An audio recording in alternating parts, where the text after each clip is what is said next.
My name is Shelby, and this is my Drama 15 oral presentation. And the play I'm going to be talking about is Secretaries. So I chose to talk about this play because it is insane. If you compare it to the other plays that we read, like, it's kind of so different that it stood out immediately to me, and I was like, okay, well, it goes from, nice and innocent to completely insane like that. And I'm like, that's something I could write about. So I'm going to be talking specifically about the character development. And the character I'm going to talk about is Patty. Patty is not really a main character because there's several main characters, but she's the character that goes through really the most growth and change throughout the play. You can call it growth. So I was like, okay, she's the one that really is the focus and can be talked about.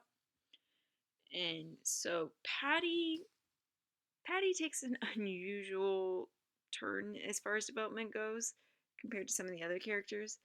She doesn't, grow for the better. She starts off as the innocent to the cult joining insane woman. So, I'm an art student, so I usually see things visually. So it's easier for me to draw things out. And one thing I did when I was reading this play was in my mind, I kind of drew like a character development line, and I physically drew one out. So this is kind of, if I can get it, there we go. There we go. So this is kind of something I made to help me kind of remember exactly what's going on, and something I'll be using throughout the presentation to kind of talk about what I'm trying to say, because it just makes it easier for me. So, in the beginning, we have sweet and innocent Patty. Patty is fresh out of college, and she's really excited to be starting her job at Cooney Lumber Mill. She actually describes it as the best place to work for secretaries, and she loves it there. So, let's see. I would say this Patty has her self identity at this point. She knows who she is, she knows where she came from, and she's starting off, just like every other character, where we're beginning to learn about her and what exactly makes her her. As it goes on, play goes on, we see Patty meet, or not meet, but interact with Ashley, Dawn, and Peaches, the three other secretaries that she works with. Ashley could be described as the brains of the group and kind of the second in command, and kind of the rude one. Dawn would be the strength and kind of the muscle. And then Peaches is kind of the clown of the group, kind of the ditzy one, not stupid, but not maybe the smartest person. And then we also get to meet Susan, Patty's boss. Patty. Susan is kind of the leader of the secretaries, and she's probably the most powerful woman at the mill. She actually abuses this power through sexual harassment, such as touching Patty's chest and bra, and then flirting with her throughout the whole play. Then, so start off, of course. It's the other finger. Yeah, there we go. Maybe. Ah, there we go. Sweetness and Patty. So, the next part of Patty's development line is she joins the BOW. So, the BOW is the Big Bone Organization of Women, and her joining of this group with the other secretaries kind of marks her first change in character development. She kind of loses a little bit of her identity because she's joining a group that's kind of interesting and weird, I guess you could describe it. At this meeting, Patty really starts to notice that there's something off about these women, and she begins to question what is occurring around her, but she still kind of goes along with what they're doing and doesn't fully develop into a character going against them. And then we have there we go. She meets Buzz. So Buzz is a worker at the mill, and Patty meets her after she's being harassed by these two workers in the shipyard, and she kind of stands up for herself a little bit, and so Buzz is kind of attracted to her.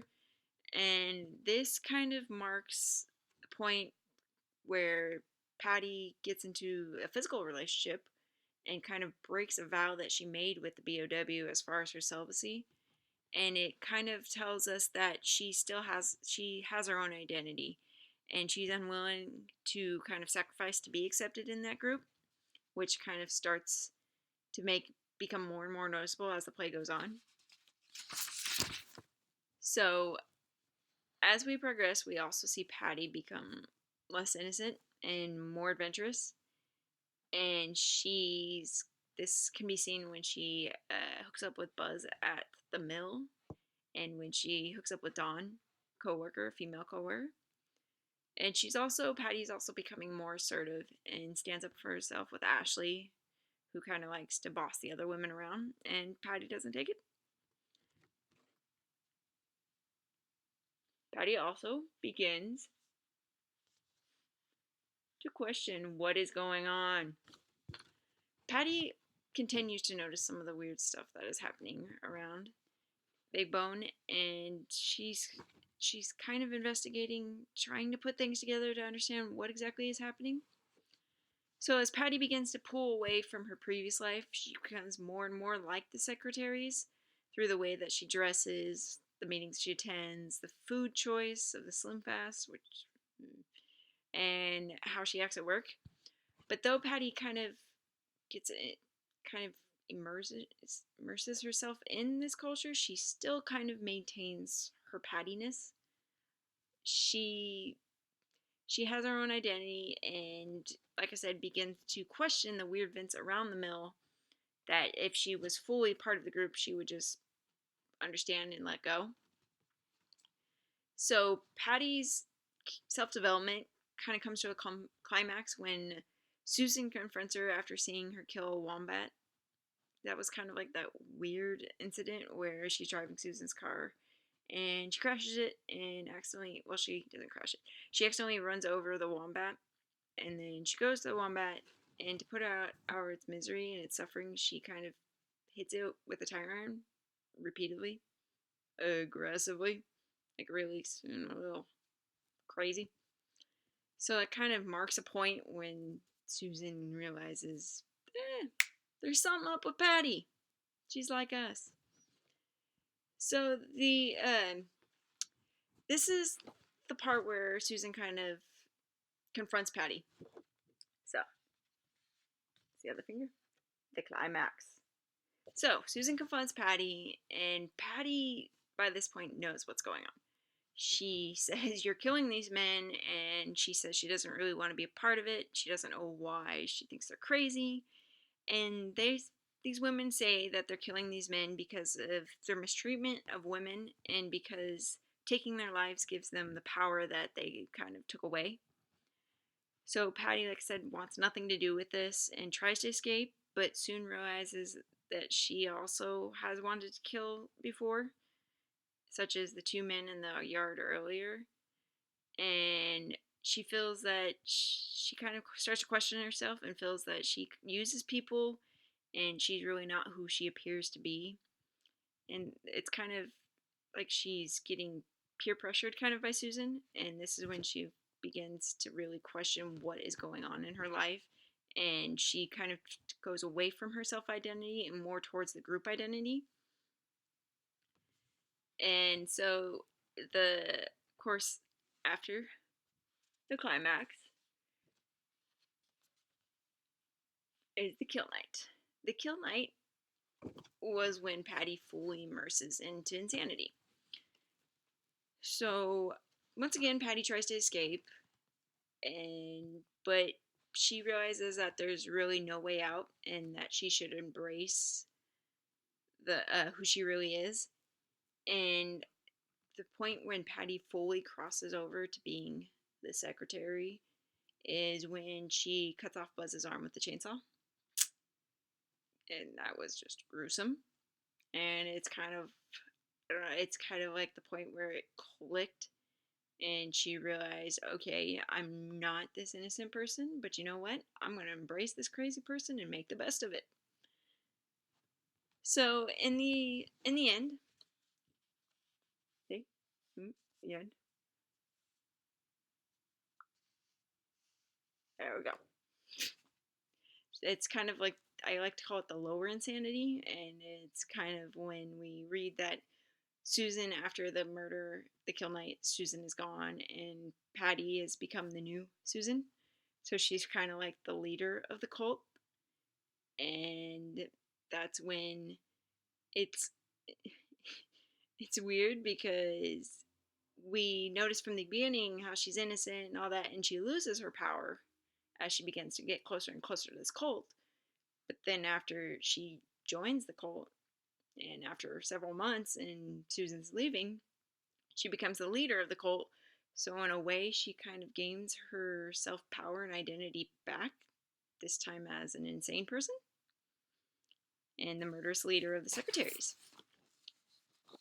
I would say this play is multicultural through its use of strong but crazy female characters overcoming their inequality and the sexism that they feel in their workplace.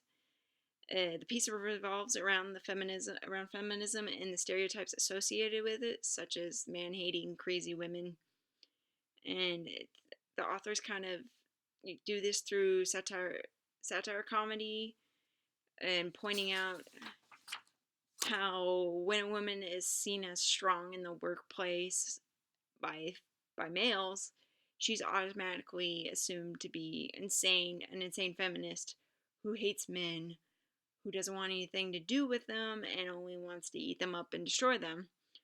And then that kind of comes again when we see Patty's character get harassed by the two men, and she kind of fights back, and it's kind of like that stereotype of, if a woman doesn't want to be with the men, then that are hooting and howling at her, that she's a tease and kind of a shrew that won't give it up, I guess. It's kind of weird to say it. So, like I said, there's Patty's character development line. She starts sweet and innocent, slowly becoming insane to final insanity, and then to complete craziness in the cult leader.